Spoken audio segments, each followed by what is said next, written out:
তুমি বারবার বলেছিলে না যে রাধার উপর দায়িত্ব দিয়ে আমরা খুব ভুল করেছিলাম।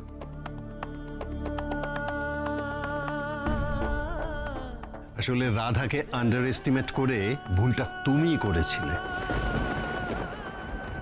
তার প্রমাণ হাতে নাতে পেয়ে গেলে তো।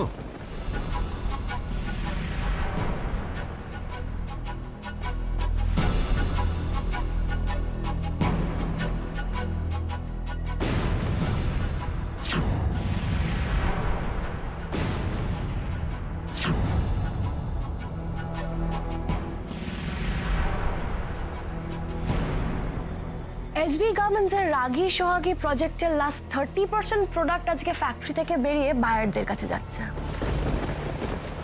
আর আমি সেই প্রোডাক্টগুলোকে গঙ্গায় বিসর্জন হতে দেখতে চাই।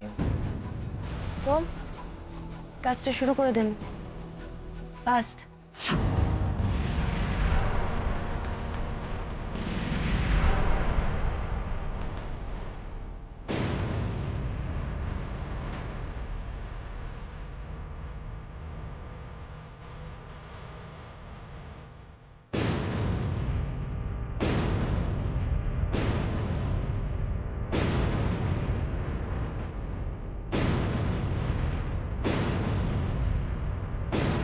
সব পেটি ট্রাকে উঠেছে তো? পুরো ট্রাক চিপল দিয়ে মুড়ে নেবে। হঠাৎ বৃষ্টি নামলে কোনো প্রোডাক্ট যেন ড্যামেজ না হয়। সই করে দাও।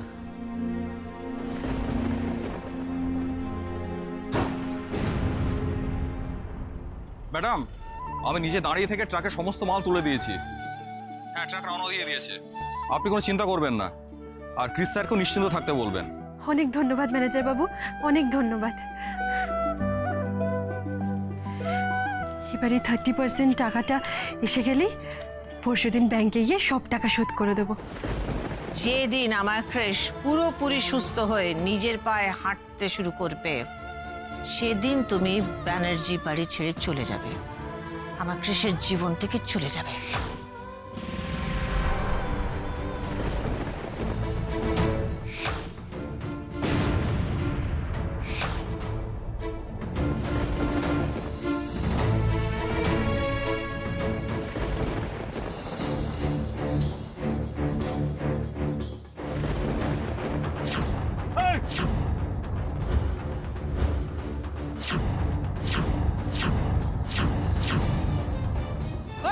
গাড়ি से उतर।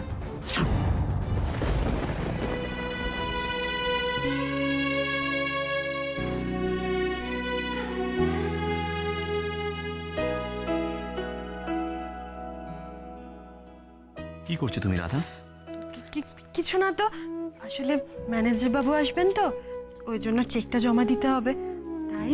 ও, তাই তুমি চেকটাকে হাত দিয়ে ভালো করে ছুঁয়ে দেখছিলে? এটা নিয়ে এত শাই ফিল করার কি আছে? তুমি জানো রাধা, ছোটবেলায় যখন আমি স্পোর্টসে কাপ জিততাম, আমি সেই কাপটাকে সারা রাত নিজের পাশে রেখে ঘুমোতাম। সেরকম এটাও তোমার একটা অ্যাচিভমেন্ট, তোমার গর্ব করার জিনিস। আমার সব থেকে গর্ব কখন হয় জানেন? যখন আমি ভাবি আপনি এত বড় একটা প্রজেক্টের দায়িত্ব আমাকে দিয়েছেন, আমাকে এত ভরসা করেছেন।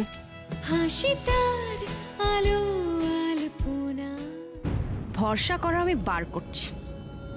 প্রজেক্ট তো ফেল করবেই, আর ব্যাংকের 35 crores তোমরা কিছুতেই 1 উইকের মধ্যে শোধ করতে পারবে না রাধারানী বেরা।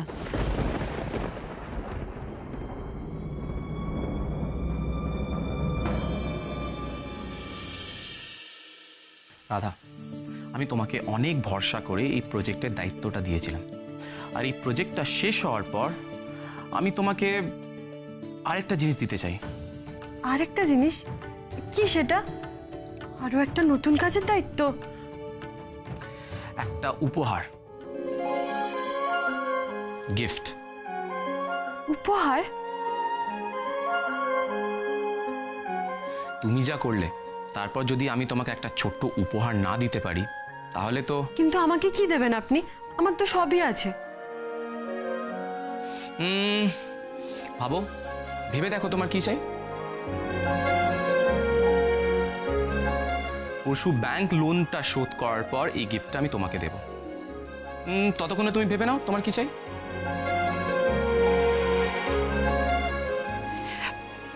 ফেলেছি। হুম। সেই যে বাসি বিয়ের দিন এ বাড়িতে আসার সময় গাড়িতে বাবার মুখে নামটা শুনেছিলাম, তারপরে সেদিনকে ফুচকা খাওয়ার কম্পিটিশনে আপনিও নামটা বলেছিলেন। তখন থেকেই মনের মধ্যে ইচ্ছাটা রয়ে গেছে, কিন্তু উপায় হয়নি। এই তোমার আগের সিনড্রোম শুরু হলো, সুযোগ পেলেই বাজে কথা বলা স্টার্ট করবে তুমি। আরে আরে তোমার কি চাই ক্লিয়ারলি বলো না, এত ঘুরিয়ে বলার কি আছে? আমি না ওই শক্তিগড়ের গরম গরম ল্যাংচা খেতে চাই। এত করে শক্তিগড়ের ল্যাংচা?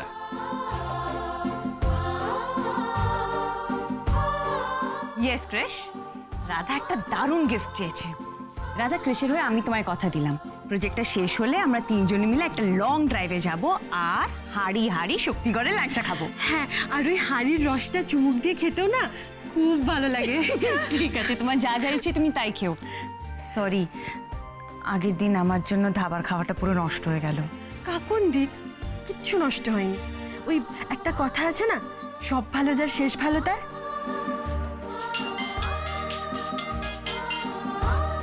হ্যালো হাজির বাবু। স্যার স্যার, রাধা ম্যাডামকে একটু ফোনটা দেবেন? ওয়েট এ সেকেন্ড, রাধা এখানেই আছে, বলুন। ও ম্যাডাম, ম্যাডাম আমাদের আমাদের খুব বড় একটা বিপদ হয়ে গেছে।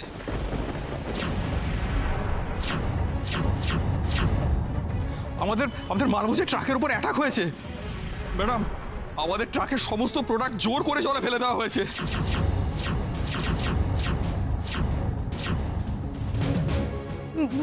হোয়াট? ম্যানেজার বাবু, আপনি কি বলছেন? Hello hello hello hello hello manager বাবু, হ্যালো। ক্রিশ, আমাদের ট্রাকের উপর কে অ্যাটাক করতে পারে? আমাদের সাথে কার এত বড় শত্রুতা? দিদি, আমি কিছু বুঝতে পারছি না। আমাদের 30% প্রোডাক্ট নষ্ট হওয়া মানে আমরা দুদিনে ব্যাংক লোন কিছুতেই শোধ করতে পারবো না। এই মুহূর্তে নতুন করে র মেটেরিয়াল কিনে বানাবার সামর্থ্যও নেই, আমাদের হাতে সময়ও নেই। দি, রাধা, রাধা, কি হয়েছে তোমার? রাধা, কাকুন্দি,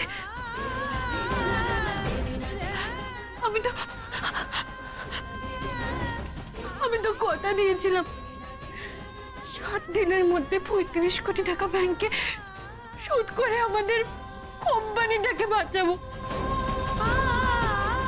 আমাদের আমাদের পরিবারটাকে বাঁচাবো। সবাই তো আমার মুখের দিকে তাকিয়ে রয়েছে কাকুন্দি।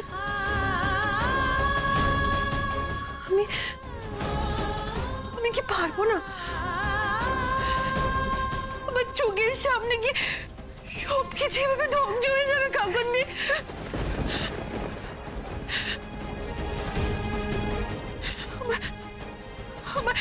আমার মাথা কাজ করছে না, আমার হাত পা সব ঠান্ডা হয়ে যাচ্ছে কাকুন্দি। গণেশ দাদা, তুমি থাকতে এরকম কেন হলো গণেশ দাদা? কেন? না না, রাধার এতদিনের হার্ডওয়ার্ক আমি কিছুতেই বৃথা হতে দেব না। একটা না একটা রাস্তা তো খুঁজে বার করতেই হবে।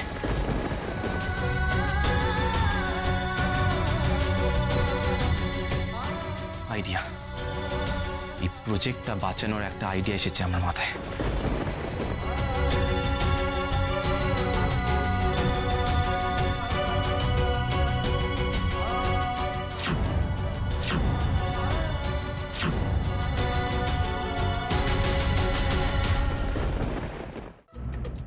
What? Yes, yes, yes!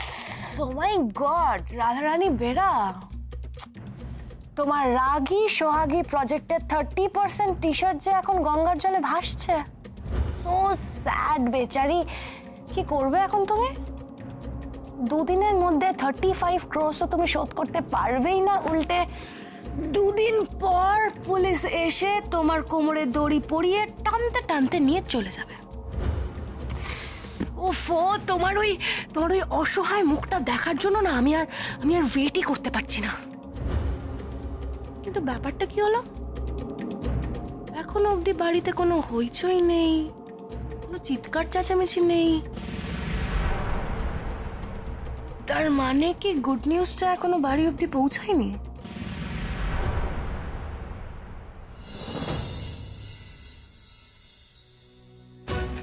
Sir sir এসব কি হয়ে গেল? আমাদের এতগুলো টাকার জিনিস সব জ্বলে গেল। আমি আমি থানায় এফআইআর করেছি, কিন্তু ওই গুন্ডাগুলো সব পালিয়ে গেছে স্যার। শুনুন, এখন ভেঙে পড়লে চলবে না।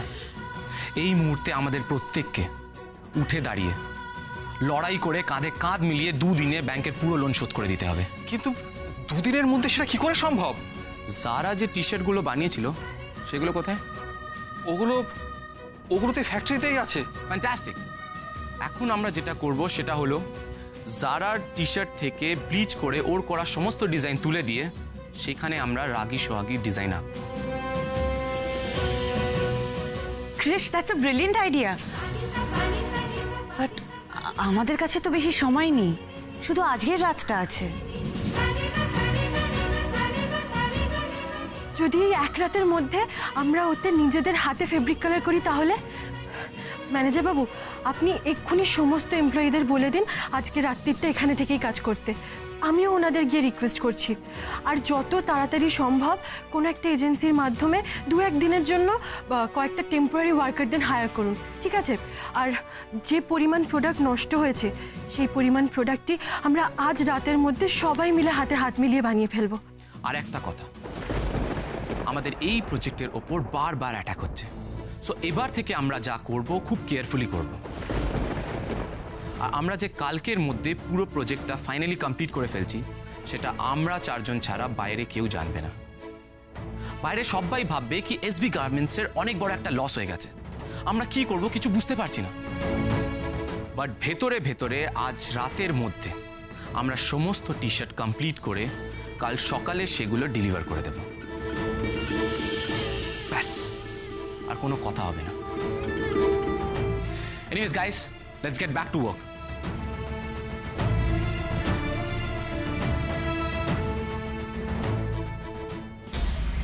আরে বাবা, কৃষ তো ফোনটাই ধরছে না। রাধা, কৃষ, কাকুন্দি সবাই গেল কোথায় তো বুঝতে পারছি না আমি। বাড়িতে নেই, মলে নেই, আর ফ্যাক্টরিতে থাকার তো কোনো প্রশ্নই নেই, কারণ মাল অনেকক্ষণ আগে ওখান থেকে বেরিয়ে গেছে। তার মানে কি ওরা এখনো অবধি গুড নিউজটা পেল না সত্যি? না, কারণ ওরা যদি খবরটা পায় তাহলে ওরা বাড়িতে জানাবে, আর বাড়িতে যদি খবরটা একবার পেয়ে যায় তখন তো ব্যাস চিৎকার চেঁচামেচি, ফুল ড্রামা। তার মানে ওরা বোধহয় ভাবছে যে প্রোডাক্ট 100% ডেলিভারি হয়ে গেছে, আর সেই আনন্দে ওরা সেলিব্রেট করতে চলে গেল না তো? ও মাই গড! আর সেটা যদি হয় একবার, ভালো তো। করো করো, সেলিব্রেট করো। তারপর যখন একবার মাথার ওপর আকাশটা ভেঙে পড়বে না, তখন বুঝবে কেমন লাগে।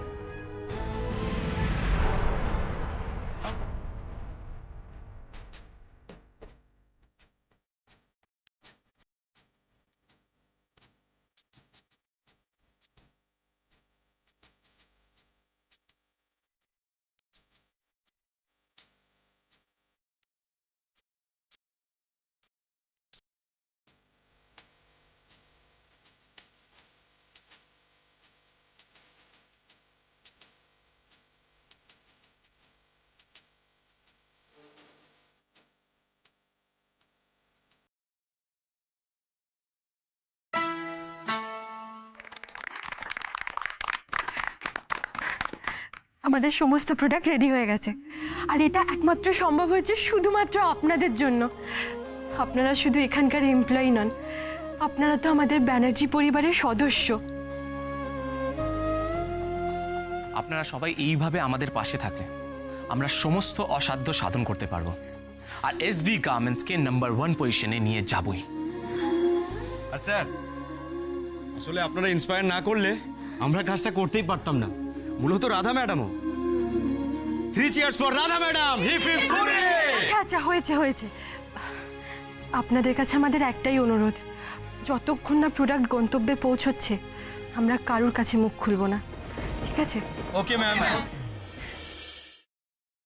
দাদা ভাই, চা। রাধামা কোথায় শিউলি? রাধা তো মনে হয় এখনো ঘুম থেকে ওঠেনি। আসলে ওর যে এতদিন কাজের চাপ গেছে, ও তো নাওয়া খাওয়া সবই ভুলে গেছে। হ্যাঁ সত্যি, দিদিভাই। Thank you. মেয়েটা এত বড় দায়িত্ব একা একেবারে মা দশভুজার মতো সামলেছে। হ্যাঁ, থাক থাক, ঘুমো। ও একেবারে নিশ্চিন্তে ঘুমো, কেউ যেন ওকে বিরক্ত না করে। না না, রাধা ম্যাডাম তো ঘুমোচ্ছেন না, মানে উনি তো ঘরেই নেই। ঘরে নেই? এত সকালে কোথায় গেল মেয়েটা? কোথায় আবার যাবে, খাটোয়ায় পালিয়ে গেছে। রাধা পালাতে যাবে কেন? রাধা যে পালাবার মেয়ে নয় সেটা তুমি এতদিনে নিশ্চয়ই বুঝে গেছো শোভা। হ্যাঁ, পালায় কারা? যারা যুদ্ধে হারে তারা পালায়। যে যুদ্ধে যেতে সে পালাতে যাবে কেন? ও যে যুদ্ধে জিতেছে সেটা তুমি জানছো কি করে? কেন? কাল ব্রেকফাস্ট টেবিলে রাধামা বললো না যে 100% প্রোডাক্ট তৈরি হয়ে গেছে, আর তার 70%-এর দামও পেয়ে গেছে। তো রাধার মুখের কথা, তুমি তো ফ্যাক্টরিতে দেখতে যাওনি। শোভা, তুমি অনেকদিন রান্নাঘরের দিকে যাও না তো। দেখো, হাঁড়ির একটা ভাত টিপলেই কিন্তু বোঝা যায় যে হাঁড়ির পুরো ভাতটা সেদ্ধ হয়েছে কি না। রাধামা যখন 70% পেরেছে, তখন বাকি 30%ও পারবে। তাহলে রাধা বাড়িতে কাউকে কিছু না বলে কোথায় গেছে? কাউকে না জানিয়ে বলছো কেন? হয়তো ক্রিশকে বলে গেছে। না মানে ক্রিস স্যারও তো ঘরে নেই।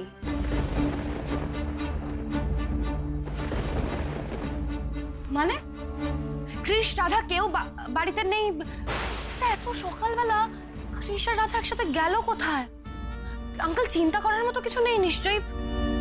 না না দাদা, শুধু রাধা আর কৃষ্ণ নয়, কাকুনও মিসিং।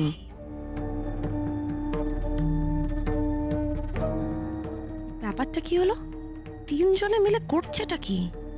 আচ্ছা, কালকে ওই 30% প্রোডাক্ট যেটা আমি ডিস্ট্রয় করে দিলাম, সেটা নিয়ে বাড়িতে কারোর কোনো মাথা ব্যথা নেই? মানে আঙ্কেল আন্টি কেউ কিছু জানে না এখনো?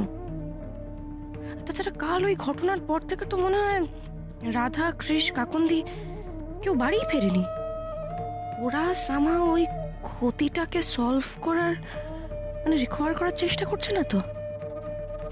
Oh my God! আমার কি মনে হয় বলো তো, মানে ওদের নিয়ে না তো টেনশন করার কিছু নেই। প্রজেক্টটা তো সাকসেসফুল হয়েছে না, ফলে হয়তো কোথাও ওরা সেলিব্রেট করতে গেছে। শাট আপ দিব্য, চার সকালে কেউ সেলিব্রেট করতে যায় না। না না, সাত সকাল নয়, আমার কি মনে হয় রাত্রিরেই বোধহয় ওরা কোথাও দূরে, মানে লং ড্রাইভে এই সমুদ্রের ধারে টারে কোথাও গেছে, চলে আসবে। কিন্তু প্রজেক্টটা তো সাকসেসফুলি হয়নি, সেলিব্রেট করার তো কোনো প্রশ্নই আসছে না। যতই সেলিব্রেট করতে যাক, আনন্দ করতে যাক, বাড়িতে খবর দিয়ে যাবে না? রাধা মেয়েটার জন্য আমার কৃষ আজ এরম হয়ে গেছে, টোটালি ইররেসপন্সিবল। ও কোনোদিন ওর মমকে কিছু না জানিয়ে না বলে কোনোদিন কোনো কাজ করেনি। না না, আমি ওকে এক্ষুনি ফোন করে, I have to ask him, মমকে না জানিয়ে সারা রাত কোথায় ছিল? আমরা ফ্যাক্টরিতে ছিলাম মম।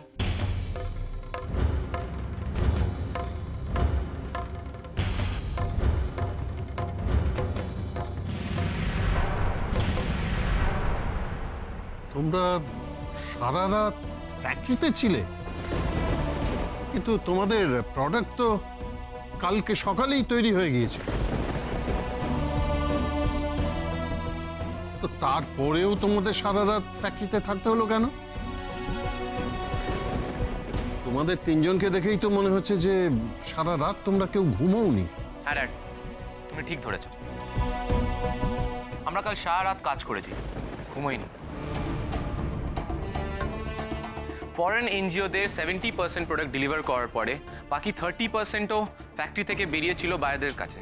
তারপর হঠাৎ করে ম্যানেজার বাবুর ফোন আসে আমার মোবাইলে।